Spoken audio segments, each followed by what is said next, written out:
Bonjour à tous. Vous étiez beaucoup d'inscrits. Merci beaucoup d'être venus ce midi. Merci aussi du coup à ceux qui s'étaient organisés pour être là mardi, qui n'ont pas pu venir. Euh, Effectivement, j'étais malade. Vous entendez, ma voix, c'est pas encore parfait, mais vous m'entendez, donc je suis bien contente.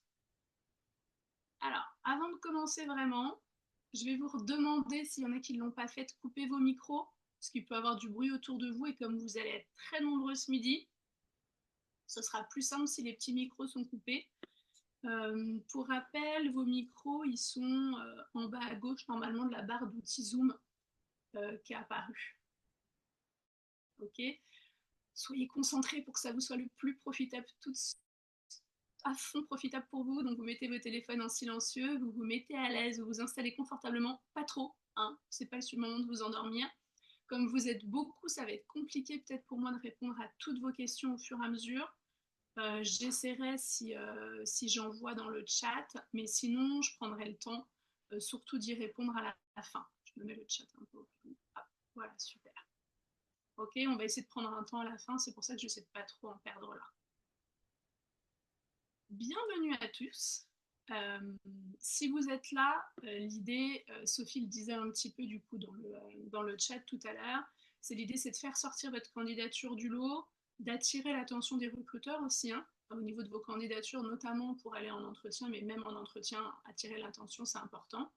Obtenir des entretiens, bien sûr, et du coup décrocher peut-être enfin, pour certains, compte tenu de ce que j'ai lu, le job que vous méritez.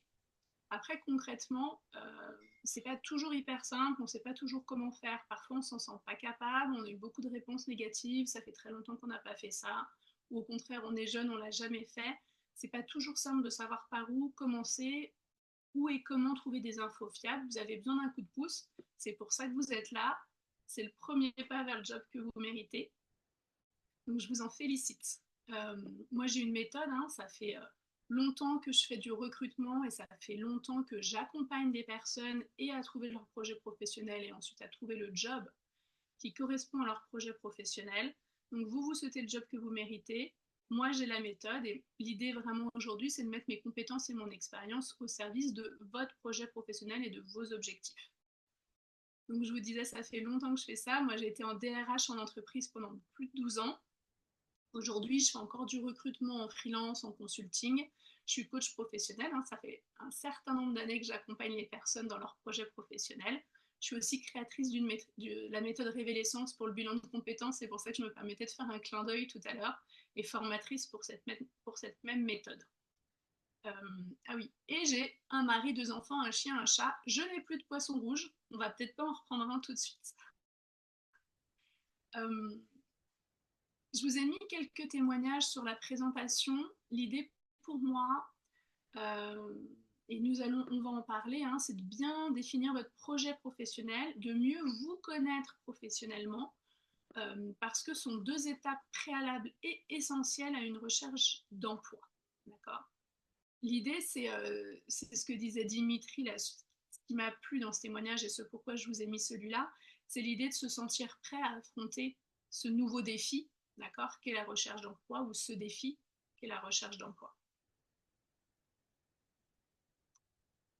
Alors, j'ai une question pour vous. D'après vous, c'est quoi la clé pour une candidature réussie? Vous mettez vos idées dans le chat. C'est quoi la clé pour une candidature réussie? J'en profite pour boire un coup pour pas tousser. La confiance en soi, ouais, un bon CV, ça aide. Alors, on va intervenir oralement. Alors, comme vous êtes très nombreux, je suis désolée d'ailleurs, on interviendra oralement plutôt à la fin. Merci beaucoup. Un CV, une lettre de motivation ciblée, ouais, c'est hyper important le ciblage, on va en reparler. Un bon titre, en tout cas un titre qui correspond à l'annonce, ouais, c'est celle qui aboutit à un entretien, oui. Ouais, vous avez pas mal d'idées. Et en amont de tout ça, qu'est-ce qu'il faut en fait? Je vous ai fait un petit rébut pour ceux qui me connaissent un peu, je suis joueuse. Euh, je vous ai fait un petit rébut pour pouvoir un CV qui accroche, une lettre de motivation pertinente, obtenir l'entretien, être retenu en entretien. Qu'est-ce qu'il faut en amont de tout ça? Est-ce que quelqu'un comprend mon rébut? Oui, la préparation. Merci Cynthia. Oui, l'idée, c'est de miser sur la préparation et c'est ce qu'on va voir aujourd'hui, hein, c'est comment bien vous préparer en fait. Et faire le lien entre les compétences et les missions, oui, on va en reparler, c'est essentiel. C'est pas, sur votre affiche, vous, il y a des traits rouges que moi je n'ai pas, je ne sais pas. Donc, la première étape pour préparer sa recherche d'emploi, et avant de partir à la chasse aux annonces, pour moi, c'est important que vous puissiez vous donner du temps pour affiner son profil professionnel. Affiner votre profil professionnel, on va en reparler parce que c'est vraiment une clé en amont, c'est vous offrir du temps pour faire ça, c'est important. Donc, le profil professionnel, il inclut les compétences techniques, comportementales, les réalisations professionnelles, l'expérience, les certifications, les formations, les langues, les logiciels. C'est un petit peu ce que vous retrouvez sur votre CV, mais c'est de manière détaillée. C'est vraiment la synthèse de vos qualifications, compétences, expériences. Ça doit être une description concise et claire des éléments clés qui vous définissent sur le plan professionnel et du coup qui vont vous distinguer des autres candidats. Il n'y a qu'un seul vous, par définition. D'accord? L'objectif de travail, c'est se présenter de manière efficace et attractive. D'accord? Vous présentez vos qualifications et compétences et mettre en évidence ce que vous apportez à un poste spécifique et comment vous contribuez au succès de l'entreprise. C'est vraiment un outil qui est essentiel dans le processus de recrutement et ça va permettre aux recruteurs d'évaluer rapidement la pertinence euh, du profil professionnel du candidat par rapport au poste que lui, il a à proposer. Donc, affiner votre projet professionnel, ça vous permet déjà à vous, ça vous permet quoi? Ça permet de savoir dans quelle direction vous allez orienter votre carrière et ça, c'est essentiel.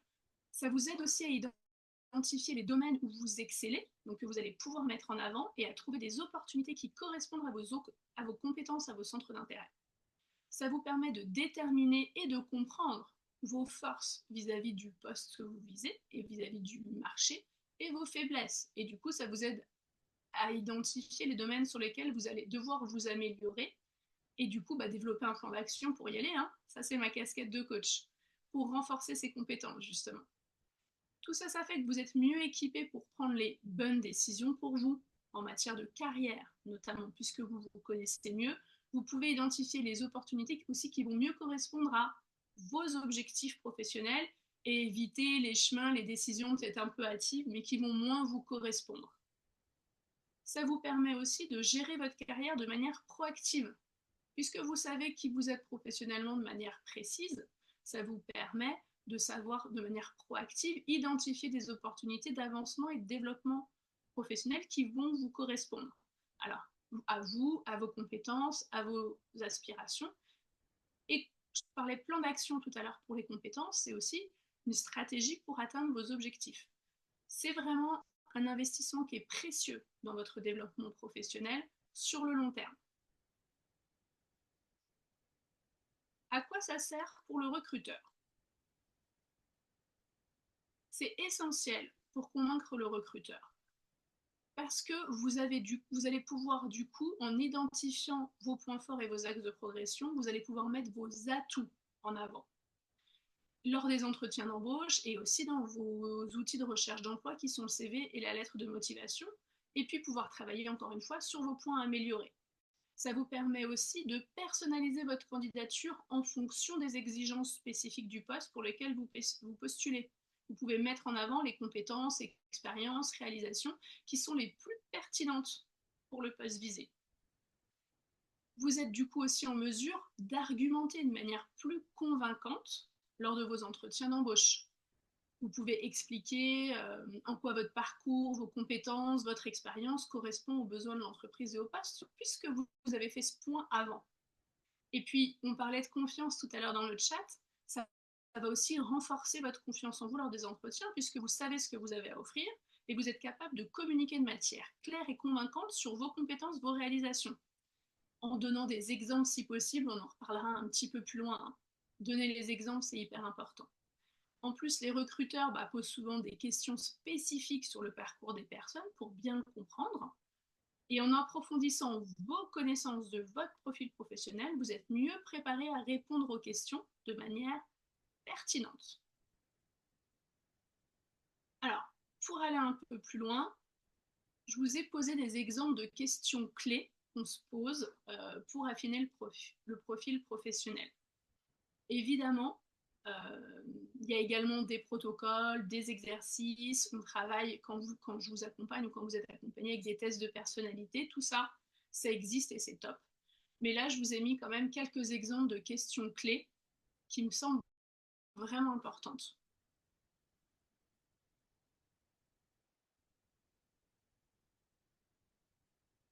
Est-ce que vous avez des questions par rapport à cette première partie sur le profil professionnel? Est-ce que vous pouvez les mettre dans le chat si vous en avez?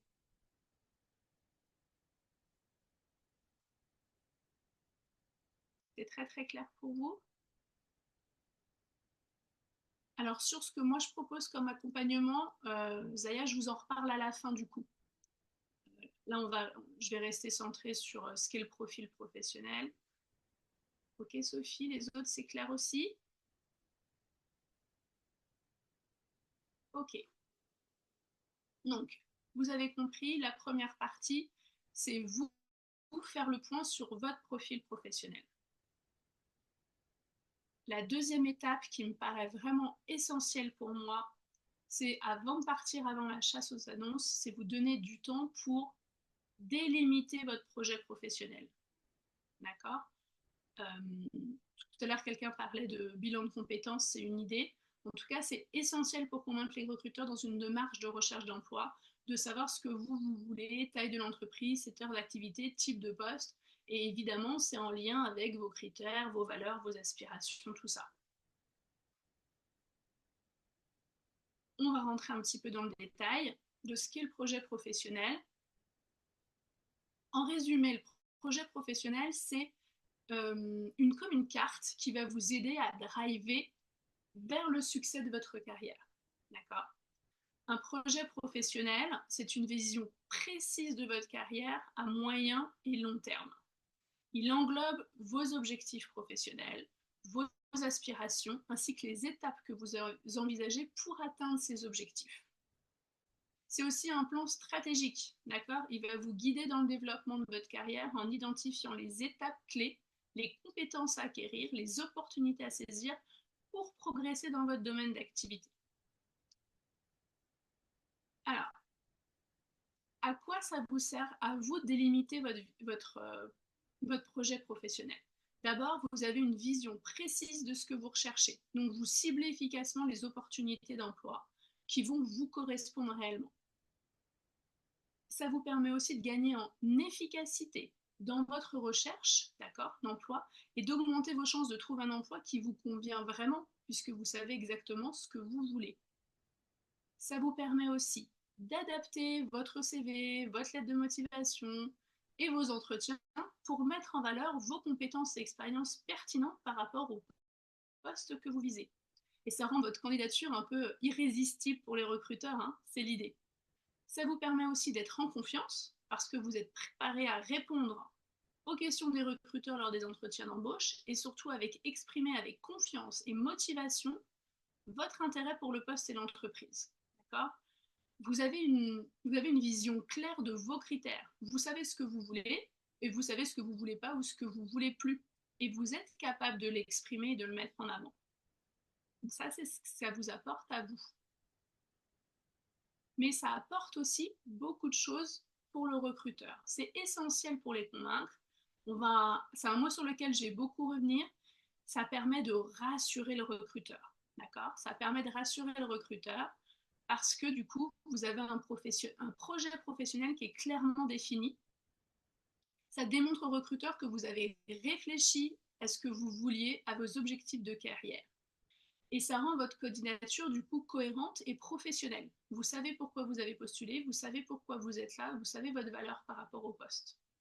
En définissant précisément votre projet professionnel, vous mettez en avant les compétences et les expériences, les réalisations qui sont en adéquation avec ce que vous souhaitez et avec le poste pour lequel vous postulez.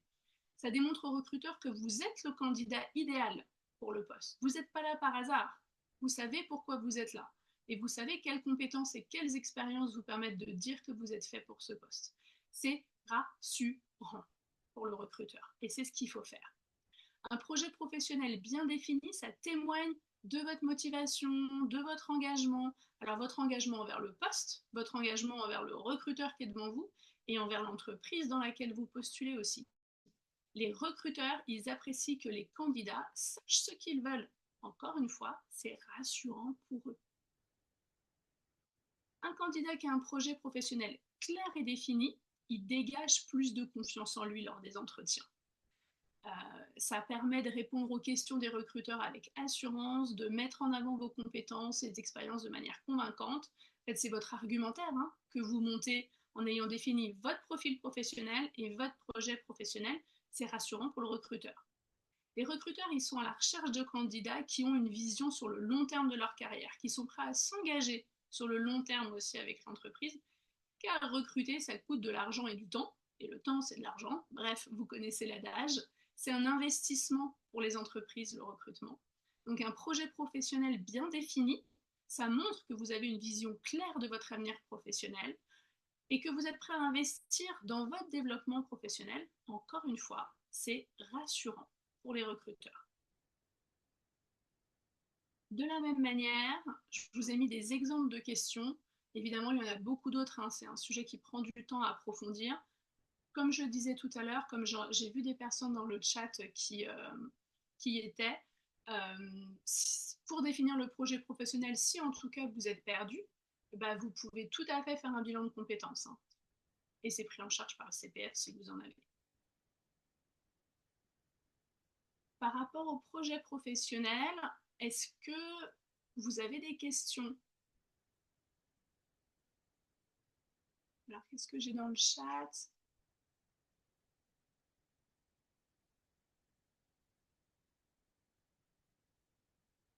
Oui, la question pourquoi vous? Alors, sur les questions clés, on en reparlera un peu plus loin à la fin.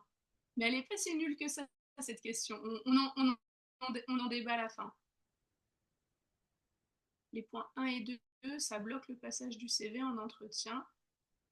Alors, les points 1 et 2, en fait, ils vont permettre, c'est ce qu'on voit dans le point 3, c'est adapter qu'on va voir après, c'est adapter vos outils de recherche d'emploi. Donc, adapter votre CV, votre lettre de motivation. En fait, les points 1 et 2, ils permettent d'adapter votre CV, votre lettre de motivation pour les recruteurs. Les valeurs professionnelles, alors, il y a plein de types de valeurs, mais je peux vous donner des exemples. En ce moment, moi, j'accompagne quelqu'un, par exemple, qui plus ça va, plus elle est hyper écologiste et elle travaille pour un grand groupe pétrolier. Forcément, en fait, ça va à l'encontre de ses valeurs et elle n'est pas à l'aise au sein de ce grand groupe pétrolier. C'est pas tellement qu'elle aime pas ce qu'elle fait, mais elle n'est pas bien dans le secteur d'activité. Donc, ça va à l'encontre de ses valeurs professionnelles. Si vous avez des valeurs familiales, c'est une valeur forte pour vous, la famille, par exemple, peut-être que vous serez hyper à l'aise dans une PME familiale parce que ce sont des valeurs fortes et ça, vous allez pouvoir en parler. C'est cohérent. J'espère que j'ai répondu à votre question, Estelle. Sinon, de toute façon, on en reparle après. Est-ce que du coup, c'est à peu près clair le sujet de délimiter votre projet professionnel avant de pouvoir aller en recherche d'emploi? De rien, Estelle. Pour les autres, c'est à peu près clair? Ouais. Bon, je vois des petits oui de la tête, c'est cool. C'est chouette. Alors, l'idée des 2 premières étapes, profil professionnel, projet professionnel, c'est de pouvoir bien préparer votre recherche d'emploi. Bon, sans surprise, la recherche d'emploi, elle passe par quoi? Elle passe par l'adaptation de vos CV et de vos lettres de motivation. Vous l'avez beaucoup écrit dans le chat tout à l'heure. Vous avez parfaitement raison. On va quand même revenir sur ce que c'est que le CV, ce qu'est aussi la lettre de motivation. Le CV, c'est une carte de visite professionnelle, en gros. Un bon CV, il est clair, il est concis, il est personnalisé pour chaque poste auquel vous allez postuler. Il met en valeur vos points forts et il démontre comment votre expérience et vos compétences correspondent aux besoins de l'employeur. Alors, je pense que c'est à peu près clair pour vous, vous le trouverez facilement sur Internet, mais je vais revenir quand même rapidement pour être sûr qu'on ait tous le même niveau d'information. qu'est-ce que comprend le CV? Alors, vos informations personnelles, nom, coordonnées, le lien avec votre profil professionnel en ligne, LinkedIn, hein, si c'est possible. Aujourd'hui, il faut avoir un profil LinkedIn. Vraiment. Donc, le lien vers votre profil LinkedIn, il doit être sur votre CV. Très à la mode, c'est de mettre soit l'objectif, soit le profil professionnel. Donc, c'est une brève déclaration qui indique vos objectifs professionnels ou un résumé de vos compétences, de vos expériences. S'il vous plaît, si vous mettez ce petit topo-là, il faut qu'il soit accrocheur, pertinent, qui donne envie, quoi. Ou alors, vous ne le mettez pas. Ok? Il faut vraiment que ça pulse. Alors, pas forcément dans l'ordre, hein, parce qu'après, ça peut bouger votre formation, hein, votre parcours académique, vos diplômes, mais aussi ça peut être votre formation continue que vous avez fait, ce que vous avez pratiqué à côté, votre expérience professionnelle, la liste des expériences passées. En général, on est par ordre chronologique inversé ou antéchronologique. Hein. On met le plus récent au début et le plus ancien à la fin. Je le dis parce que pour le coup, on retrouve encore dans l'autre sens et à la lecture, c'est pas pertinent. Des choses qu'on rediscute hein, pendant les accompagnements que je fais parce que c'est aussi CV par expérience, CV par compétence. Enfin, il y a des discussions autour de ça. Ça va dépendre de votre profil professionnel personnel. Pour chaque poste, il faut mentionner, il faut que votre CV il ait un titre, et on en parlait tout à l'heure dans le chat, il faut que ce soit le titre du poste auquel vous postulez. Sinon, le recruteur il a l'impression que vous répondez à son voisin. Hein. Donc voilà, il faut vraiment le titre. Vos compétences clés. Et si vous faites un pavé compétences, s'il vous plaît, mettez compétences clés, parce que ce ne sont pas toutes vos compétences, mais celles qui vont être clés pour le poste auquel vous postulez. C'est technique, c'est langue, c'est informatique, enfin voilà. Ça peut avoir aussi éventuellement une partie avec vos réalisations clés, pour pas que ce soit noyé dans votre expérience. C'est quelque chose qui existe, ça va dépendre de votre profil. Et vous pouvez mettre vos centres d'intérêt, c'est optionnel, tout le monde ne le met pas. Moi, j'avoue qu'en tant que recruteuse, j'aime bien savoir un peu qui je vais rencontrer, mais c'est que s'il y a des choses intéressantes à mettre. Hein, d'accord? Si vous mettez juste lecture promenade parce que vous lisez 2 livres par an et allez vous promener une fois par mois, ça marche pas. C'est que si voilà, vous avez vraiment des activités, des choses dans vos vies qui vous passionnent, faut pas hésiter à le mettre. Donc le CV, incontournable de chez incontournable, d'accord. Voilà sa définition en gros. Il y a aussi la lettre de motivation. Alors, on pourrait passer des heures à débattre lettre de motivation ou palette de motivation. On pourra en reparler sur la partie questions-réponses. En tout cas, vous l'avez compris, moi je suis team lettre de motivation. Pourquoi? Parce que ça ne peut pas être un moi. Si vous mettez une lettre de motivation, c'est toujours un plus. Elle accompagne votre CV et sincèrement, elle est même lue des fois avant votre CV. Donc c'est quand même dommage de ne pas la faire. Donc, elle accompagne votre CV, elle met en avant plutôt vos savoir-être, vos motivations, vos intérêts pour le poste et l'entreprise, les raisons pour lesquelles vous êtes la personne idéale pour ce poste en fait. Hein. Ça doit être le résumé de l'argumentaire que vous ferez en entretien d'embauche. Hein. Et, hyper important, elle va répondre aux interrogations qui est susceptible de se poser le recruteur en regardant votre CV. Si vous avez un parcours atypique, si vous êtes en reconversion, si vous avez un trou dans votre CV, le recruteur, il doit comprendre pourquoi en lisant votre lettre de motivation. Vous devez répondre à ces questions. On est envahi de candidatures quand on pose une annonce. C'est hyper important de mettre toutes les chances de votre côté. Donc, toutes les chances de votre côté, c'est faire une lettre de motivation. Et toutes les chances de votre côté, c'est répondre aux questions que le recruteur va se poser en regardant votre CV. J'allais dire que je vais me poser, mais petite projection de ma part. La lettre de motivation, elle est efficace lorsqu'elle est personnalisée. Évidemment, comme tout le monde, vous faites une trame avec plein de choses dedans et une trame trop longue. Et ensuite, vous allez enlever des choses, en remettre d'autres, la personnaliser. C'est hyper important. Donc, elle est personnalisée pour chaque poste, pour chaque entreprise. Elle doit démontrer votre compréhension du poste et de l'entreprise, votre motivation et votre adéquation avec les exigences du poste. D'accord?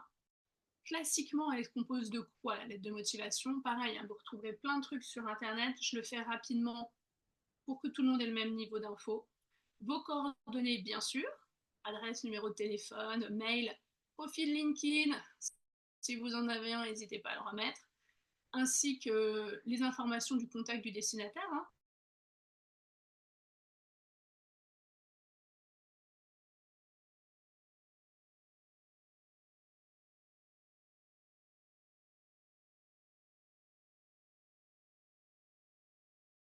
pour lesquelles vous êtes intéressé par le poste, comment vos compétences et votre expérience correspondent aux besoins de l'entreprise, hein, comment vous allez y répondre. Vous mettez en avant ce que vous pouvez apporter à l'entreprise, comment vous allez contribuer à sa réussite. Juste une chose, vous évitez de répéter ce que vous avez mis dans votre CV. D'accord ? Il y a le CV, il y a la lettre de motivation. L'idée, c'est que les deux rejoints, bah, ça fait votre profil professionnel. Hein. D'accord ? L'idée, c'est vraiment d'expliquer comment votre parcours vous a préparé à réussir dans ce poste spécifique, dans cette entreprise spécifique. Et votre parcours, ça va plutôt être du coup les défis que vous avez relevés, vos savoir-être, puisque tout ce qui est savoir, savoir-faire, on l'a plutôt dans le CV. Hein. Et vraiment, vraiment, vraiment, si vous avez un parcours atypique, si vous avez fait une reconversion, si vous faites une reconversion, si vous changez de branche, hein, c'est le moment de l'expliquer. D'accord ? Toutes les questions que vous pensez que le recruteur va se poser en regardant votre CV, vous devez y répondre dans votre lettre de motivation. Ensuite, vous faites une petite conclusion courte mais percutante dans laquelle vous réitérez votre intérêt pour le poste, votre disponibilité pour un entretien. Hein. Vous pouvez également remercier le destinataire pour son attention et puis proposer une action de suivi comme indiquer que vous êtes disponible pour une entrevue. Ça coûte rien de le dire. Puis une petite formule de politesse en clôture, hein. D'accord ? Je vous prie d'agréer, madame, monsieur, l'expression de mes salutations distinguées. C'est pas fun, mais en vrai, en France, ça se fait. Et une signature. Ok ? Ça a l'air bête, mais je vous assure que quand on est recruteur, qui est nom, prénom et signature, même si c'est une signature électronique, mais c'est hyper plaisant. On a l'impression que c'est personnalisé et que vous nous parlez. Donc globalement, votre CV plus votre lettre de motivation, ça fait votre profil professionnel. Encore une fois, c'est hyper important de donner des exemples, on en reparlera un peu plus long. Et c'est essentiel d'adapter et de personnaliser votre CV, votre lettre de motivation, en mettant en avant vos forces, vos réalisations, en tout cas celles qui vont être le plus en lien avec les spécificités du poste que vous visez. Votre candidature, elle démontre l'évolution de vos compétences et de votre carrière. L'adéquation entre votre profil professionnel avec le besoin du recruteur et votre capacité à relever les nouveaux défis, d'accord, qui vous seront confiés en prenant ce poste, parce que vous allez prendre ce poste. Et ça va montrer votre motivation. Ça va permettre de rassurer le recruteur. Donc, qu'est-ce que vous faites en faisant ça ? Vous allez démontrer au recruteur la correspondance de votre candidature avec les besoins spécifiques du poste. Chaque annonce d'emploi a des critères, d'accord, et des exigences spécifiques. Elles sont dans l'annonce. Et vous pouvez même pousser en allant faire des recherches un peu sur les sites internet de tout le monde, les profils LinkedIn, etc. En adaptant votre CV, votre lettre de motivation à ces critères, vous démontrez au recruteur que vous avez pris le temps de comprendre les besoins de l'entreprise et que vous êtes le candidat idéal. La pertinence de votre candidature en mettant en avant les aspects les plus pertinents de votre parcours professionnel, ça permet au recruteur de voir rapidement que vous êtes qualifié pour ce poste. Vous lui prouvez. Ça montre aussi votre engagement envers le recruteur, dans un premier temps, mais aussi envers l'entreprise demain, puisque ça témoigne de votre intérêt réel pour le poste et votre volonté de vous investir vraiment lorsque vous serez recruté. Les recruteurs, faut pas se mentir, sont des êtres humains. Ils apprécient les candidatures qui semblent spécifiquement conçues pour eux, que vous leur portiez de l'intérêt. D'accord ? Donc en adaptant votre CV et votre lettre de motivation, vous montrez que vous avez pris le temps de vous renseigner sur le poste, l'entreprise, et donc que vous êtes motivé pour travailler avec eux, pas avec leurs voisins. Vous montrez aussi votre capacité d'adaptation, notamment en adaptant le ton de vos documents, d'accord, au ton utilisé en entreprise. Ça, on le voit sur les sites internet, on le voit dans la manière dont les posts des entreprises sont postés, etc. En adaptant votre lettre de motivation au ton de l'entreprise, vous montrez en fait que vous êtes capable de vous intégrer à la culture de l'entreprise et que vous vous sentez à l'aise avec ses valeurs et sa façon de fonctionner. C'est un peu comme est-ce que je vais à l'entretien en jean ou en costard, d'accord ? Adapter sa lettre de motivation à l'entreprise, c'est un peu la même idée. Si c'est très formel comme dans une banque, votre lettre va être très formelle. Si c'est une PME familiale qui vend des jeans, je ne sais pas, vous pouvez peut-être vous êtes un peu moins formel dans la formulation, ça va leur parler. Alors, un détail, mais l'air de rien qui n'est pas rien. Le fait d'adapter votre CV, votre lettre de motivation, notamment en termes de vocable. Je vous parlais du titre de CV. Alors, c'est hyper important pour que le recruteur se sente concerné par votre candidature, hein, qu'il sache que vous avez bien postulé chez lui et que vous avez fait exprès de postuler à son offre. Mais ça permet aussi d'augmenter vos chances de passer les filtres ATS. Les filtres ATS, c'est les systèmes de suivi de candidature. En fait, ce sont des systèmes informatiques qui vont souvent faire un pré-tri des candidatures. Parce que quand on met une offre, on reçoit plein de CV qui n'ont rien à voir. Donc maintenant, il y a des systèmes qui existent. Et du coup, en reprenant, notamment dans le titre du CV, mais pas que ça, mais en reprenant des éléments qui sont inscrits dans l'annonce, en fait, et ben, ça va permettre à ces filtres de valider votre candidature. Et donc, ça augmente les chances de votre candidature d'arriver aux yeux du recruteur, donc de l'humain, passer le filtre du tri informatique. Tout ça contribue à rassurer le recruteur. Je vais revenir sur un point rapidement avant de passer au point 4, qui est, je vous ai dit, il faut donner des exemples. Alors oui, il faut toujours donner des exemples, parce que ça ne donne pas du tout le même poids à ce que vous dites. Je vous donne un exemple rapide que je donne rapidement. Que je donne souvent, pardon, aux personnes que j'accompagne. Si en entretien, si vous êtes recruteur et qu'en entretien, quelqu'un vous dit que dans ses qualités, il vous dit « je suis ponctuel ». Ouais, très bien. Quelque part, moi, en tant que recruteur, je me dis bah, « j'espère bien que tu es ponctuel, ma chérie, hein ?» Parce que c'est un peu ce qu'on attend d'un salarié. Si vous me dites « je suis ponctuel, d'ailleurs sur mon dernier poste, en 5 ans, je suis jamais arrivé en retard, malgré les problèmes de transport et les embouteillages », là, je peux vous dire que je vais le retenir. Donc, il ne s'agit pas que d'annoncer et de dire des choses. Il faut mieux dire moins de choses, accompagnées d'exemples pertinents, que de dire plein de choses comme des espèces de listes à la Prévert, parce qu'en fait, le recruteur, il est humain, il ne va pas tout retenir. D'accord ? Il y a 2 méthodes qui existent, et qui sont des méthodes qu'en plus les recruteurs connaissent, donc ça fait vraiment genre je me suis préparée quand vous donnez des exemples avec ces 2 méthodes, et c'est vrai, vous serez préparé. Il y a la méthode CAR, c'est un moyen mnémotechnique qui dit contexte, action, résultat. D'accord ? Et il y a la méthode STAR, situation, tâche. Alors moi, tâche, je mets plutôt objectif, mais situation, tâche, action, résultat. Surtout quand vous donnez des exemples, parlez toujours du résultat, du contexte, de l'objectif que vous aviez et du résultat. On oublie toujours de parler du résultat, quelque part ça coule de source. Mais le recruteur, encore une fois, il est humain. Il a besoin d'entendre que vous avez réussi à relever le défi. Adapter vos outils de recherche d'emploi, c'est à peu près OK pour vous? Est-ce que vous avez des questions par rapport à ça? N'hésitez pas à me le mettre dans le chat. Après, je répondrai à tout d'un coup. D'après ce qu'il y avait dans le chat, vous adaptez déjà vos outils de recherche d'emploi? Oui, c'est clair. N'hésitez pas à me dire s'il y a quoi que ce soit.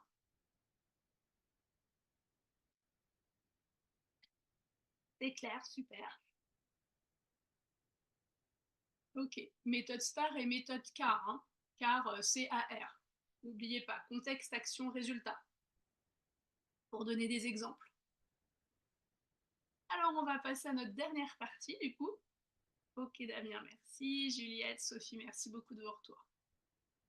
Qui est préparer vos réponses aux questions clés posées en entretien d'embauche. Alors, vous préparez à répondre aux questions qui vous seront posées lors des entretiens d'embauche, c'est vous assurer d'être en mesure de formuler des réponses claires et argumentées, différentes les unes des autres et percutantes le jour J. C'est essentiel de préparer les questions clés. C'est vraiment un point, c'est vraiment ça maximise vos chances de réussite une fois que vous êtes en entretien. Mais avant de commencer, j'ai une question pour vous. À votre avis, est-ce que je suis une médium pour savoir quelles questions clés vous seront posées? Vous avez le droit de répondre dans le chat, hein. En plus, j'ai rien contre les médiums. Mais pour autant, j'en suis pas une. Mais même si c'est impossible de prédire exactement les questions qui vous seront posées en entretien, certaines reviennent si fréquemment que c'est presque criminel de ne pas vous préparer y répondre. D'accord? Et quand bien même ces réponses, enfin, ces questions exactes ne vous seraient pas posées, le fait d'avoir en amont réfléchi, argumenté, préparé des réponses, ça vous donnera confiance en vous face au recruteur et ça vous permettra de mieux improviser pendant l'entretien. Sauf que ce n'est pas de l'improvisation puisqu'effectivement, vous aurez préparé les réponses aux questions. Alors, rapidement, avant de vous donner quelques questions en exemple, c'est essentiel donc de préparer vos réponses aux questions clés. Pourquoi? Parce qu'en anticipant et préparant vos réponses, vous gagnez en confiance et vous faites baisser votre niveau de stress. Vous savez que vous avez préparé tout ce que vous aviez à préparer. Donc ensuite, Inch'Allah, comme disent certains, vous avez fait tout ce que vous pouviez, vous êtes préparé de manière claire, précise, convaincante à y répondre. Préparer vos réponses aux questions clés, ça permet aussi de réfléchir stratégiquement à vos expériences passées, à vos compétences, vos réalisations. Vous pouvez ainsi sélectionner les exemples les plus pertinents et les plus percutants pour illustrer et montrer, pour illustrer dans votre discours et montrer la valeur ajoutée en tant que candidat. D'accord? Ça démontre votre expertise, votre capacité à relever les défis, d'accord, face à ce recruteur. En préparant vos réponses, vous affinez aussi votre capacité à communiquer efficacement. Vous pouvez structurer vos idées de manière cohérente, pertinente, et comme ça, vous allez captiver les recruteurs quand vous allez leur parler. Chaque entrevue est unique. Après, il y a quand même de nombreuses questions qui reviennent régulièrement. J'ai vu que Sophie le disait, c'est souvent les mêmes. Bah oui, en tout cas, il y a des questions qui reviennent régulièrement. Et en préparant à l'avance vos réponses, vous êtes prêt à répondre de manière adaptée aussi aux différentes variations de ces questions clés. Et aussi en fonction des postes auxquels vous allez postuler. Vous réduisez, si vous voulez, le risque de rester muet ou de bafouiller quand il y a une question que vous trouvez difficile qui est posée. Plus la question vous paraît difficile, plus il faut avoir préparé sa réponse. Et du coup, quand vous arrivez, vous êtes prêt à y répondre avec assurance, même si ça vous met de la pression. D'accord? Et puis, les recruteurs, ils apprécient les candidats qui se préparent sérieusement aux entretiens. En préparant vos réponses, vous montrez votre intérêt pour le poste, encore une fois, votre engagement vers le processus de recrutement. C'est rassurant pour le recruteur d'avoir des candidats qui sont prêts. Et sincèrement, en tant que personne qui ait fait beaucoup de recrutement, qui en fait encore, il y a vraiment des candidats qui passent à côté de postes parce qu'ils ne sont pas prêts. C'est hyper dommage, ça s'apprend. Donc voilà, c'est un investissement en temps, mais c'est un investissement qui est précieux et qui peut vraiment faire la différence lors de votre recherche d'emploi. Ça vous permet de rassurer les recruteurs. Alors, mais quelques exemples de questions clés. On pourra échanger dans le chat aussi sur les questions que vous rencontrez le plus souvent. Moi, dans ma grille de recrutement, en toute transparence, j'ai plus de 100 questions. Après, je ne pose pas les 100 questions à chaque entrevue, pas de panique, parce que je vais aller chercher celles qui me paraissent le plus pertinentes pour le poste, pour le candidat. Dans les accompagnements que je fais, j'ai donné 15 questions qui sont essentielles. Vraiment, je pense à préparer. C'est des questions d'ailleurs pour lesquelles j'avais travaillé avec Pôle emploi et le Greta, d'autres que j'ai fait varier un petit peu. Je pense que c'est des questions que vous rencontrez régulièrement. Là, du coup, je vous ai mis des exemples de questions, Sophie. Christelle, petit tip, je ne savais pas, sur le site de l'APEC, il y a un simulateur d'entretien avec près de 200 questions. Oui, alors 200 questions, ça fait beaucoup. Moi, je préfère, en termes de préparation, je préfère avoir 15 vraiment pertinentes que 200 questions, mais bon, c'est un autre type d'exercice, pourquoi pas. Alors, ouais, on peut utiliser l'intelligence artificielle pour avoir des questions. Ok, juste faites attention par rapport à l'intelligence artificielle. Alors moi, je l'utilise un chat GPT pour reformuler un certain nombre de choses que j'écris. En fait, maintenant, on a l'habitude quand même d'avoir des candidats qui utilisent ChatGPT. Donc attention sur vos lettres de motivation, sur vos réponses aux questions d'embauche, etc. À pas apprendre par cœur des réponses faites par ChatGPT parce qu'en fait, il les formule toujours un peu de la même manière, les questions et les réponses. Donc souvent, on finit par s'en apercevoir quand même en tant que recruteur expérimenté. Donc ChatGPT, je trouve que c'est un super outil. À titre perso, ça me fait un peu peur et plus je l'utilise, plus ça me fait peur. Mais c'est un super outil. Aujourd'hui, il est incontournable, on va pas se mentir. Utilisez-le pour vous inspirer. Utilisez-le pour reformuler des choses que vous avez dans la tête, que vous avez besoin qu'il reformule bien. Mais pas pour faire ressortir ce qui est le plus important de votre profil professionnel, parce qu'en fait, c'est vous. Et ChatGPT, il ne vous connaît pas par cœur, il n'y a que vous qui vous connaissez par cœur. Euh, Est-ce qu'on peut avoir une ébauche de réponses pertinentes? Alors, une ébauche de questions pertinentes, ça dépend vachement des profils et alors de votre profil professionnel et du profil de poste. Donc, c'est pas très facile pour moi de vous donner une ébauche comme ça euh, de réponses pertinentes. On va en reparler, mais par exemple, la question parlez-moi de vous, pour moi, c'est apprendre à pitcher. Le pitch, c'est quoi? C'est effectivement répondre à cette première question en entretien d'embauche. C'est je me présente en moins de 2 minutes. La métaphore que je donne souvent, c'est qu'est-ce que vous diriez à votre futur patron si vous êtes au rez-de-chaussée, vous montez dans l'ascenseur avec lui, et en haut du gratte-ciel, vous devez l'avoir convaincu de vous rencontrer, quoi.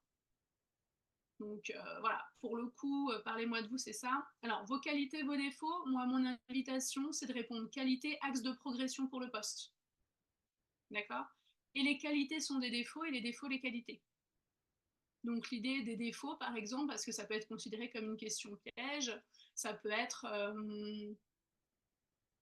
euh, je suis têtu, c'est un défaut, c'est un vrai défaut. Je suis quelqu'un qui peut être têtu, j'ai travaillé dessus. Aujourd'hui, j'arrive à mettre de l'eau dans mon vin et surtout, ça fait de moi quelqu'un de tenace aussi d'être têtu. D'accord? Quelqu'un qui dit bah, un de mes défauts, je sais, c'est que bah, je peux être assez lent à la réalisation de mes tâches. Mais j'ai travaillé dessus, j'apprends à lâcher prise. Par contre, du coup, vous pouvez être sûr que quand je vous rends un dossier, il est nickel. Parce que j'ai passé du temps à le rendre nickel. D'accord? Donc les défauts ont des qualités, les qualités des défauts. La question pourquoi vous? Bah, typiquement, si vous travaillez bien sur ce qu'est votre profil professionnel, le pourquoi vous, c'est votre profil professionnel. Le pourquoi vous, c'est ce qui fait que vous êtes spécifique par rapport à un autre candidat. Et c'est pas du tout parler des autres candidats, hein. Le pourquoi vous, c'est vraiment dire ce qui va vous différencier. Ce qui peut vous différencier, c'est 20 ans d'expérience dans la distribution. Ce qui peut vous différencier, c'est être expert sur Excel. Ce qui peut vous différencier, c'est votre capacité d'adaptation ou d'apprentissage. Toujours avec des exemples, hein. Car et star. Si vous voulez, c'est au-delà de ce qui est demandé dans le poste, ce qui fait que vous êtes vous professionnellement, ce qui fait que vous allez pouvoir relever les défis, ce qui fait que vous en avez déjà relevé. D'accord? C'est ça, hein, pour moi, le type de réponse pertinente sur pourquoi vous dans ce poste. Et c'est une question que je pose. Peut-être que vous me détestez, mais moi j'aime beaucoup cette question. Si vous êtes bien prêt, c'est l'occasion rêvée de dire ce que vous avez à dire aux recruteurs, quoi. C'est une porte ouverte, faut la saisir. Alors, en résumé, pour réussir votre recherche d'emploi, vous devez la préparer. 1. Vous affinez votre profil professionnel. Vous vous apprenez à mieux vous connaître, vous posez les choses, vos compétences, vos talents, tests de personnalité si vous pouvez, enfin tout ça. Ensuite, vous délimitez votre projet professionnel. Qu'est-ce que je veux pour moi professionnellement aujourd'hui et demain? Vous adaptez votre CV, votre lettre de motivation à tout ça. Et ensuite, vous préparez vos réponses aux questions clés. D'accord? Et surtout, surtout, surtout, vous devez rassurer le recruteur. Je sais, on ne s'en rend pas compte quand on n'est pas recruteur, mais le recruteur, il est vraiment confronté à plusieurs enjeux qui sont stressants tout le long du processus de recrutement. D'abord, il a la pression pour trouver le bon candidat. Normalement, c'est une chèvre à 5 pattes, hein, d'accord, qu'il doit trouver, et en plus, il doit le trouver dans la journée. Donc, il a de la pression. Ensuite, il doit gérer le volume des candidatures. Quand moi je poste un poste d'assistante à recruter, j'ai 200 candidatures par jour. Donc il faut quand même gérer le volume, hein. En plus, moi je veux pas de système de tri de candidatures. Bref, ça c'est un choix. Ensuite, il y a la gestion des coûts. Le recrutement, ça coûte du temps, ça coûte de l'argent. Les annonces en coût direct, par exemple, mais aussi des coûts indirects. Le poste, il est vacant. Ensuite, il faut gérer la négociation salariale. Il a un budget à respecter, tout ça. Il doit gérer la communication avec les candidats et la communication avec son donneur d'ordre. Donc le recruteur, il a besoin d'être rassuré. Il a besoin de savoir qu'il n'est pas en train de se planter en vous recrutant. D'accord? Rassurez-le. Alors, peut-être, il y a plein de questions. Alors, j'ai essayé de réfléchir aux questions que vous pouviez vous poser une fois que j'avais fait en gros cette présentation.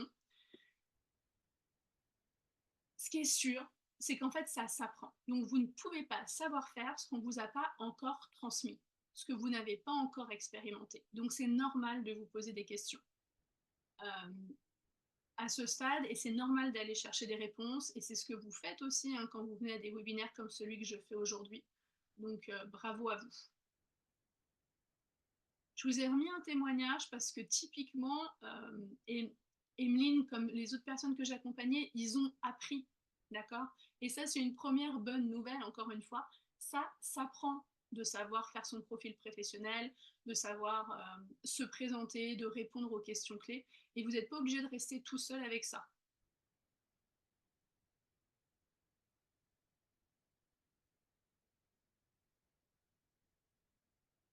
Alors, pour approfondir le sujet, vous avez plusieurs solutions. Donc, en autonomie, hein, c'est ce que vous faites maintenant à ce webinaire, mais vous pouvez participer à d'autres webinaires. Il y a des ateliers aussi qui sont spécialisés. Hein. Vous pouvez vous inscrire à des formations en ligne aussi. Il y a des cours sur certaines plateformes, Udemy, Coursera, LinkedIn Learning, que moi je connais un petit peu mieux. Vous pouvez, hyper important, demander des retours aux recruteurs et aux employeurs après avoir postulé si vous n'avez pas été retenu. N'hésitez pas à demander des retours, même sur les retours négatifs que vous avez, pour comprendre pourquoi faire vous n'avez pas été pris et pouvoir éventuellement améliorer vos candidatures. Il y a aussi des ressources en ligne, et que vous avez peut-être déjà vu, hein, les blogs, les podcasts, les sites web spécialisés dans la recherche d'emploi. J'aime beaucoup Welcome to the Jungle, si vous ne connaissez pas. Il est vraiment bien fait. Donc, n'hésitez pas à aller sur ce style de site. Il y a énormément de ressources, et de ressources pertinentes. Le site de l'APEC, enfin voilà. Ensuite, il y a d'autres solutions pour approfondir le sujet. Hein. Investir dans un accompagnement individuel avec un coach en recherche d'emploi, comme moi, hein, je fais des accompagnements individuels. Intégrer des programmes collectifs, comme le programme dont je vais vous parler après, qui est décrocher le job que vous méritez. Si vous avez besoin d'un coup de pouce et qu'en autonomie ça vous paraît compliqué, il ne faut pas hésiter à investir un peu. L'idée, c'est vraiment de vous donner un coup de pouce. En tout cas, moi, l'idée, c'est vraiment de mettre à votre disposition mes compétences, mon expérience de recruteur, de coach, de praticienne en bilan de compétences au service de votre recherche d'emploi. D'accord? Encore une fois, j'ai vu trop de candidats qui se loupaient sur un entretien juste parce qu'ils ne savaient pas être bien préparés. Ça s'apprend, et c'est OK de ne pas savoir le faire si vous ne l'avez pas appris.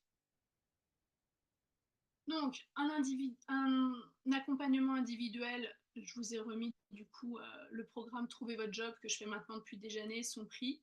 Là, pour le coup, on est en tête-à-tête, on fait 10 séances sur 5 mois d'accompagnement maximum. On est sur du 100% personnalisé, communication privilégiée en direct avec moi, accès au portail de ressources, des tests aussi afin de mieux vous connaître. Et puis aussi, du coup, le programme Décrocher le job que vous méritez, dont une session commence dans quelques semaines, qui est en 2 parties. La première partie, c'est vraiment faites briller votre profil professionnel, c'est mieux se connaître, travailler votre CV, votre lettre de motivation en fonction de votre profil. Et la deuxième partie, qui est vraiment sur convaincre les recruteurs, qui est la préparation à répondre à cette première question qui est parlez-moi de vous, de manière, je pense à 99% des cas, et puis travailler les réponses aux questions clés aussi, hein, qu'on pose en entretien. Concrètement, ce programme, il se passe comment? On fait un premier appel de groupe où je vais vous donner des exercices. Là, je vais vous donner du boulot, par contre, je vous préviens si on vous bosse avec moi. L'idée, c'est que vous avanciez. Donc, l'autoportrait, qui est un exercice avec des questions clés pour commencer à trouver les mots, poser des choses, enrichir votre profil professionnel. On travaille un long protocole pour que vous puissiez faire le point sur vos compétences et sur vos talents, pour que vous soyez bien au clair sur tout ce que vous savez faire et tout ce que vous pouvez faire. Pour rappel, une compétence, c'est comme faire du ski ou faire du vélo, ça ne s'oublie pas. Donc même si c'est quelque chose que vous avez utilisé il y a 10 ans ou 15 ans, peut-être faut réactualiser la compétence, mais vous ne l'avez pas perdue. Votre cerveau, il perd rien.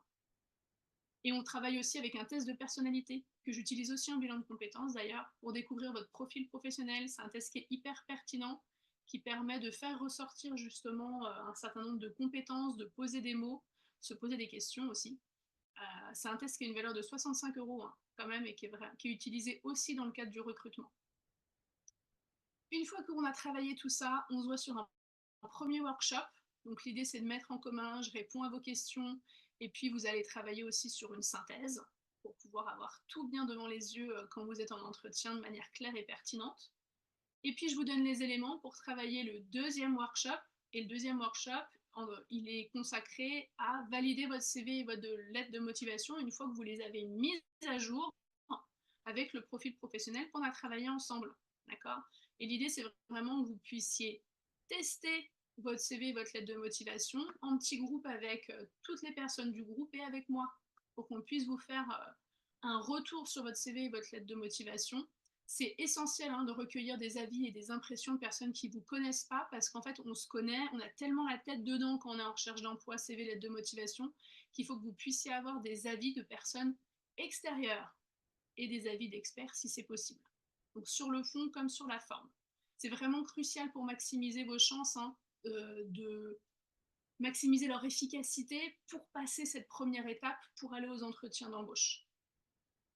En gros, grâce à la première partie du programme, vous vous connaissez mieux, vos outils de recherche d'emploi sont optimisés, vous avez maximisé leur impact, vous avez attiré l'attention des recruteurs, vous avez donc toutes les chances de décrocher les entretiens d'embauche, et c'est ce qui s'est passé encore l'année dernière hein, pour les personnes qui ont suivi le programme. C'est super. Par contre, peut-être que vous ne savez pas encore comment vous présenter ou comment répondre aux questions, quels sont vos points faibles, etc. Et c'est ce qu'on voit dans la deuxième partie du programme. Elle est là pour ça. Deuxième partie du programme, on est sur concrètement le même type de structure. On fait un appel de groupe où je vous donne des éléments, notamment pour commencer à préparer votre pitch. Encore une fois, le pitch, c'est quoi? C'est comment je me présente en moins de 2 minutes. Ça veut dire que c'est comment je réponds à cette fameuse première question qui est présentez-vous, ou parlez-moi de vous, ou qu'est-ce que vous pouvez me dire de vous, d'ailleurs, d'accord, qui est autre chose que juste lire votre CV. Et du coup, c'est ce qu'on va travailler sur le troisième workshop. Et encore une fois, on teste en petit groupe, vous testez avec moi, vous repartez avec des axes d'amélioration, on se chronomètre aussi, hein, parce que si vous parlez 5 minutes non-stop, vous allez perdre le recruteur, il se sera endormi, d'accord? L'objectif, c'est vraiment apprendre à faire une présentation de vous qui marque les esprits, qui donne envie d'en savoir plus pour vous, qui va tenir le recruteur en haleine. Et évidemment, je vous remets les questions clés que vous allez préparer pour le quatrième workshop. On va répondre aux questions clés sur le quatrième workshop, voir les bonnes réponses aux questions posées. Alors je mets bonnes entre guillemets, encore une fois, hein, tout dépend aussi de votre profil professionnel. Mais là, l'idée, c'est qu'on puisse quand même discuter de votre profil personnel et aussi savoir décrypter l'intérêt des questions. Je voyais un petit peu le sujet dans le chat, c'est savoir pourquoi faire le recruteur pose ces questions. Parce que c'est pas pour faire joli, hein. Il a des bonnes raisons s'il pose ces questions-là, le recruteur. Donc c'est aussi comprendre pourquoi le recruteur pose ces questions pour être en mesure de formuler des réponses claires, argumentées, pertinentes, percutantes et différentes les unes des autres le jour J. Alors, pour aller jusqu'au bout du sujet, voilà le calendrier. Donc on commence le 26 novembre à 18h30 pour l'appel de groupe. J'ai posé les workshops des samedis matins pour que même les personnes qui travaillent, désolée pour ceux qui travaillent le samedi, moi aussi je travaille le samedi, mais qu'en tout cas on soit sur des samedis matins pour les ateliers. L'idée de ce calendrier, c'est que vous puissiez envoyer vos candidatures dès début janvier et qu'à partir de mi-janvier, vous puissiez répondre à toutes les questions de recrutement. Pourquoi je l'ai posé comme ça? Parce qu'en janvier, il y a toujours janvier-février, il y a toujours une vague de recrutement et donc de belles opportunités professionnelles. Pourquoi il y a une vague de recrutement au mois de janvier? Parce que les postes qui sont ouverts sur 2025 en remplacement ou en création de postes, ils sont validés sur les budgets en fin d'année, donc ouverts en début d'année. D'accord? Les budgets sont validés, donc les recruteurs, ils savent combien ils ont pour recruter. Les recrutements, ils ont été en pause en décembre, donc il y a tout qui reprend au mois de janvier. C'est vraiment la première fenêtre de tir de l'année. Les managers, ils veulent avoir leur équipe au complet le plus vite possible pour atteindre leurs objectifs pour la nouvelle année le plus vite possible. Donc vraiment, janvier-février, si vous êtes en recherche d'emploi, il y a une fenêtre de tir. Donc pour le calendrier, il a vraiment été pensé pour que vous puissiez en profiter de cette fenêtre de tir. Donc, si vous voulez changer de job, mais vous ne savez pas trop comment vous y prendre, vos candidatures, n'ont pas de succès, vous ne savez pas comment vous présenter sur votre meilleur jour, et vous voulez profiter de la vague de recrutement du mois de janvier, n'hésitez pas, si ça fait écho, à nous rejoindre pour que vous puissiez enfin décrocher le job que vous méritez. D'accord? Le programme, il est complet et en un peu plus d'un mois, globalement, vous revoyez tout votre processus d'embauche. Donc, n'hésitez pas. En plus, on propose une offre préférentielle jusqu'à dimanche soir. D'accord? Ça se remplit vite. Hein. Vous étiez 230 inscrits à ce webinaire, encore une fois. Je vous en remercie. Donc, n'hésitez pas à vous inscrire. L'idée, c'est de vous proposer une offre préférentielle là, parce que vraiment, encore une fois, pour être prêt en janvier-février, c'est maintenant. Soit pour le programme complet, c'est plutôt ce que je conseille, hein, en toute sincérité, mais je sais que parfois vous êtes à l'aise avec votre CV, votre lettre de motivation, mais vous avez juste besoin d'un coup de pouce pour préparer l'entretien. Dans ce cas-là, vous pouvez prendre qu'une seule partie, c'est possible aussi. On a prévu une petite remise aussi jusqu'à dimanche soir.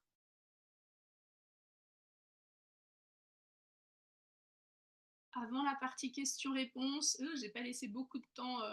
J'espère que vous avez tous un petit peu plus de temps. Je vous ai mis un dernier témoignage pour vous dire ça s'apprend, ils ont appris. Donc s'ils ont appris, il n'y a pas de raison que vous ne puissiez pas apprendre. On a vraiment des super retours sur ce programme. Ça fonctionne. Et une petite citation, parce que ceux qui me connaissent le savent, j'aime bien les citations. L'action est la clé fondamentale de tout succès. Et encore une fois, bravo, parce que si vous êtes là au webinaire, c'est que vous avez déjà posé une première action. Et ça veut dire que du coup, vous pouvez vous mettre en mouvement pour trouver le job que vous méritez. Je vous remets un peu les coordonnées. De toute façon, Jen vous les remet dans le chat au fur et à mesure. Je vois qu'elle a déjà fait. Merci Jen, t'es au top. Si vous voulez vous inscrire, si vous voulez nous contacter, n'hésitez pas.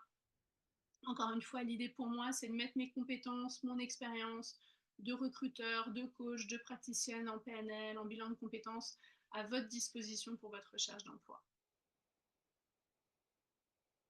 Allez, j'arrête mon monologue, je ferme le partage.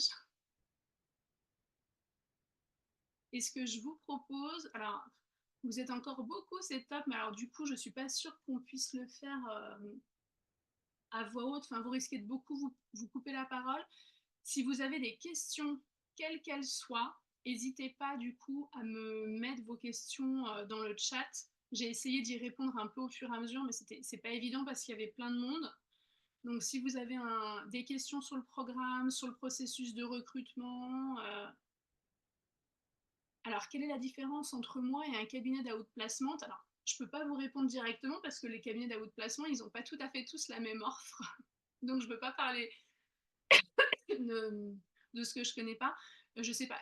Par exemple, il y a des cabinets d'outplacement qui, pour le coup, eux vont vous proposer des annonces. Moi, je ne vous propose pas des annonces. Ce que je vous propose, c'est vraiment de vous préparer à la recherche d'emploi. Souvent, le cabinet d'outplacement, il est plutôt plus tourné à vous faire répondre aux annonces qu'ils ont trouvées pour vous, qui pensent qu'ils vont vous correspondre.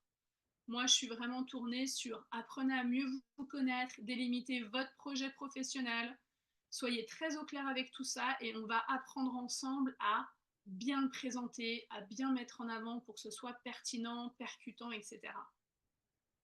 L'accompagnement personnalisé est-il finançable par le CPF? Ben non, on n'a pas le droit.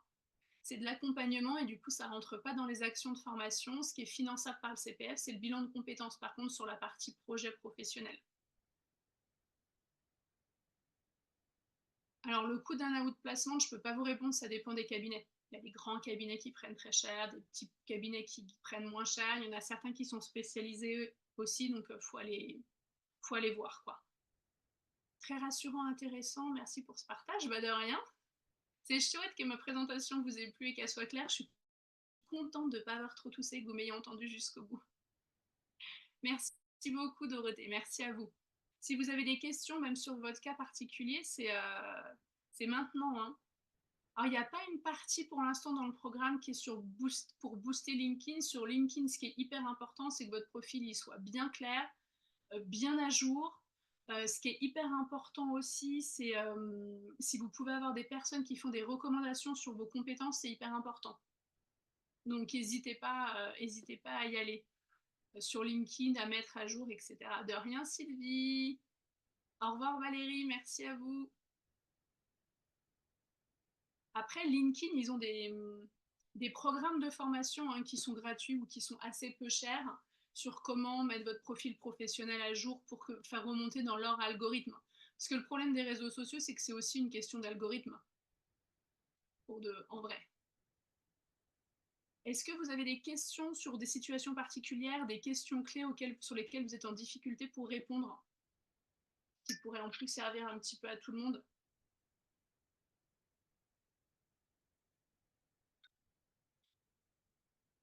Oui, Jen, le nom du test de personnalité, alors moi j'utilise la plateforme Central Test et c'est notamment le test profil professionnel, sans surprise, que je vous propose de faire.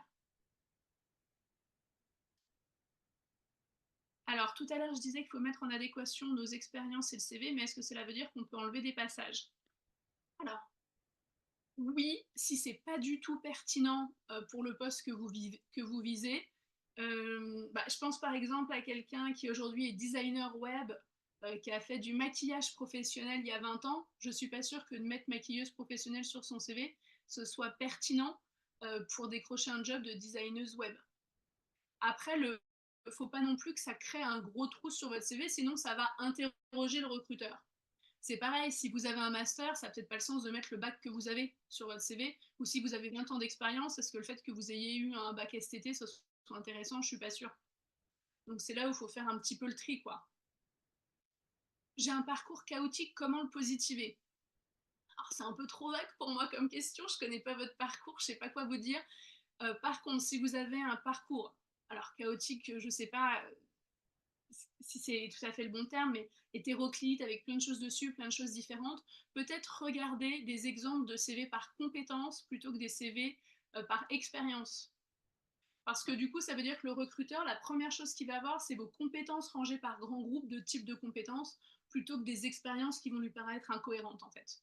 Donc ça peut vraiment être intéressant dans votre cas d'avoir un CV par compétence. L'adéquation entre le marché du travail et nos aspirations. Oui, alors après, le marché du travail, c'est vague, vos aspirations aussi. Quoi qu'il en soit, faire quelque chose qui vous plaît, qui soit en adéquation avec vos valeurs, c'est essentiel pour que vous soyez heureuse dans votre vie. L'idée, c'est savoir comment démontrer au recruteur que vous êtes le candidat idéal pour faire ce que vous avez à faire dans l'entreprise et que vous soyez prise, en fait. L'idée, c'est vraiment ça. Quand on est en arrêt maladie, comment le dire en entretien sans effrayer le recruteur? Alors, petit 1, en tout cas sur le premier entretien, ça ne regarde pas forcément le recruteur que vous soyez en arrêt maladie, parce qu'en arrêt maladie ou pas, vous êtes salarié, donc vous êtes en poste, hein, en vrai. Et c'est pas mentir que de dire que vous êtes en poste. Après, sur des longues maladies, souvent ce que je conseille, c'est en introduction et dans l'entretien et dans la lettre de motivation, c'est après une pause professionnelle forcée, je suis aujourd'hui en pleine forme et prête à m'investir à 100% dans une nouvelle aventure professionnelle. C'est vrai aussi quand on a arrêté pour élever ses enfants, pour déménagement, ou parce que on était à l'étranger, quelle qu'en soit la raison. Donc l'idée c'est de vraiment donner de la perspective à votre candidature en disant que voilà, là maintenant, aujourd'hui, vous êtes à 100% disponible pour vous lancer dans une nouvelle aventure professionnelle. C'est vraiment ça qui est important. Un parcours chaotique est un parcours riche d'apprentissage. Oui, tout à fait. C'est pour ça que je parlais de CV. Merci Séverine, mais du coup de CV par compétence plutôt que par expérience. Même si c'est haché sur les dernières expériences, c'est pas grave. L'idée, c'est que le recruteur, au premier coup d'œil, il va voir ce que vous savez faire, vos compétences. Et dans votre lettre de motivation, vous l'expliquerez autrement. J'ai 19 ans d'expérience dans le commerce, j'ai fait une reconversion dans la comptabilité et j'ai 2 expériences en compta. Et bah parfait, très bien. Vous avez même avancé toute seule les arguments.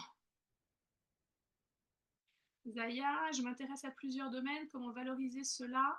Beaucoup de connaissances acquises dans le cadre perso, utilisables dans mon cadre pro, mais comment présenter cela? Alors, ce qui va intéresser le recruteur, c'est que vous vous intéressez à son domaine d'activité et à ses domaines d'activité. Donc l'idée, c'est de, pour le coup, bien adapter votre CV, votre lettre de motivation à la demande du recruteur. Et après, vous pouvez tout à fait dire dans votre lettre de motivation ou dans la petite présentation, passionné par le domaine de, ou par de nombreux domaines, j'ai aujourd'hui décidé j'ai aujourd'hui décidé de cibler ma carrière sur, bah, je reprends l'exemple du coup de la comptabilité. J'ai toujours adoré les chiffres, c'est un domaine qui me passionne. Là, je voulais jeter un peu dans le désordre, mais l'idée c'est ça en fait, hein, c'est de donner de la perspective à ce pourquoi vous postulez. Donc on peut être intéressé par plein de domaines, mais quand on a postulé à un endroit, bah, c'est là-dessus qu'on va appuyer et qu'on va insister. Et encore une fois, une reconversion, c'est parfait. Après 19 ans dans le commerce, j'ai décidé de me recentrer sur ce qui a toujours été ma passion, les chiffres. Hop, quelle belle introduction, ça donne pas envie d'en savoir plus, ça? Est-ce que le fait de ne plus être en poste, même si que récemment, est effrayant pour le recruteur? Non. Alors aujourd'hui, on va pas se mentir, hein, il y a peu de personnes qui font toute leur carrière dans la même entreprise, le même poste, toujours au même endroit. C'est ok d'être en recherche d'emploi.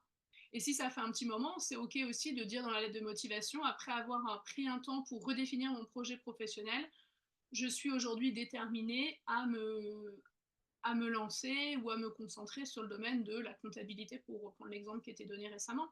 Tout ça, c'est ok. Ça ne fait pas peur aux recruteurs que vous soyez en recherche d'emploi. Si ça fait 2 ans que vous êtes en recherche d'emploi, il faut être prêt à l'expliquer. Mais si ça fait quelques mois, c'est pas un sujet. En plus, vous pouvez toujours glisser que vous en avez profité pour vous former, profiter pour définir votre profil, enfin votre projet professionnel. Vous avez le droit aussi d'avoir pris du temps pour prendre du recul par rapport à votre dernière expérience professionnelle. Tout ça, c'est ok. Est-ce que vous avez d'autres questions? Est-ce que je peux faire autre chose pour vous?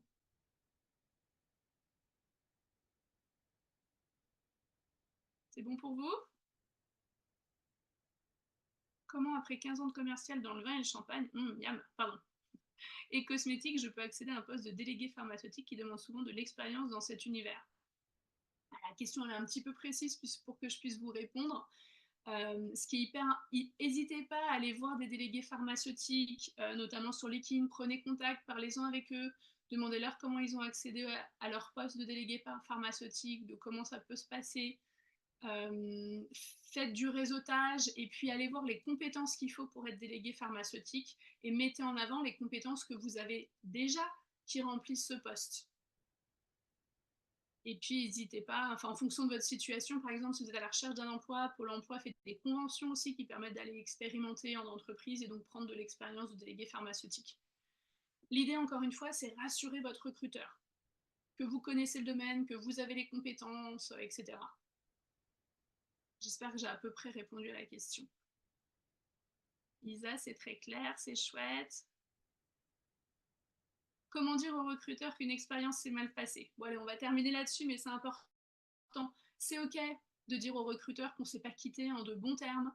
C'est ok de dire au recruteur que cette expérience-là a été difficile. L'idée, c'est de lui dire aussi ce que vous avez retenu de cette expérience, ce que vous avez quand même appris de cette expérience. Parce que sûrement grâce à cette expérience, vous savez par exemple ce que vous voulez plus. Peut-être que grâce à cette expérience, vous avez appris à prendre du recul. Donc même si une expérience s'est mal passée, ce qui intéresse le recruteur, c'est qu'est-ce que vous en faites de cette expérience. Même sur des choses très graves, hein, j'accompagne des personnes qui ont fait des burn-out, j'accompagne des personnes qui se sont fait harceler. La question, c'est de dire, ok, qu'est-ce que vous faites de ça? Ok, j'ai eu une expérience difficile où j'ai vécu quelque chose qui pourrait être qualifié peut-être d'harcèlement, mais ça m'a permis de prendre du recul, de savoir positionner ce que je veux, ce que je veux pas. J'ai beaucoup appris de cette expérience aujourd'hui et maintenant je me sens 100% disponible pour mettre mes compétences, mon expérience, mes talents, ma motivation à disposition d'une nouvelle entreprise et plutôt de votre entreprise sur votre poste. Là, j'ai pas le nom, mais est-ce que c'est OK pour la personne qui avait posé la question sur l'expérience qui s'est mal passée? Ok, super. Écoutez, j'étais ravie de vous avoir. Merci beaucoup d'être venus si nombreux malgré décalage de date, d'avoir posé toutes ces questions, c'est super. J'espère avoir pu répondre à un max de vos questions, de vous avoir donné beaucoup d'informations. Si vous avez besoin d'un coup de pouce supplémentaire, n'hésitez pas du coup à cliquer sur les liens, à aller voir le programme. C'est avec grand plaisir et intérêt que je vous rencontrerai en plus petit groupe pour pouvoir vous accompagner vraiment sur votre cas particulier, dans votre contexte particulier. Donc encore une fois, merci beaucoup. Dernière question de Séverine. Oui, alors en fait, on va vous renvoyer le replay du webinaire qu'on a enregistré dans les heures qui viennent et on remettra les liens, bien sûr, pour vous inscrire sur les programmes. Encore une fois, c'était un plaisir. J'ai hâte d'avoir plus d'informations et de rencontrer une dizaine d'entre vous seulement. Je suis désolée, mais voilà, et de pouvoir rencontrer une dizaine d'entre vous sur mes programmes.